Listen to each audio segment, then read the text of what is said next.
नमस्कार, मी दिलीप स्वामी, जिल्हाधिकारी तथा जिल्हा दंडाधिकारी बोलतोय।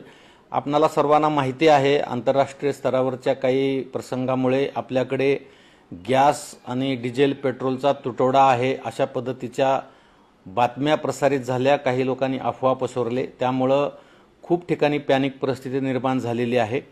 परंतु जिल्हा प्रशासन या संदर्भामध्ये दक्ष असून सर्वत्र तपासणी सुरू आहे। आपल्याकडे डोमेस्टिक म्हणजे घरगुती गॅस वापराच्या संदर्भामध्ये कुठलीही अडचण नाही आहे। त्यामुळे घरगुती गॅस ग्राहकांनी पॅनिक होण्याची कुठलीही आवश्यकता नाही आहे। आपल्याला रजिस्ट्रेशन नंतर जो काही कालावधी दिला जाणार आहे त्या कालावधीमध्ये आपल्याला गॅस सिलेंडर मिळणार आहे। फक्त कमर्शियल गॅस उपलब्धतेच्या बाबतीमध्ये अडचण निर्माण झालेली आहे। त्याच्या संदर्भामध्ये सुद्धा शासन स्तरावरून प्रयत्न चालू आहेत आणि जिल्हा प्रशासन स्तरावर सुद्धा या संदर्भामध्ये विविध कंपन्यांशी बोलणे चालू आहे।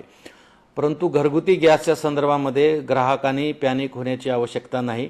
तथापि सध्याची टंचाईची परिस्थिती लक्षात घेता गॅस वापराच्या संदर्भामध्ये सुद्धा आपणा सर्वांना काळजी घेणे गरजेचे आहे।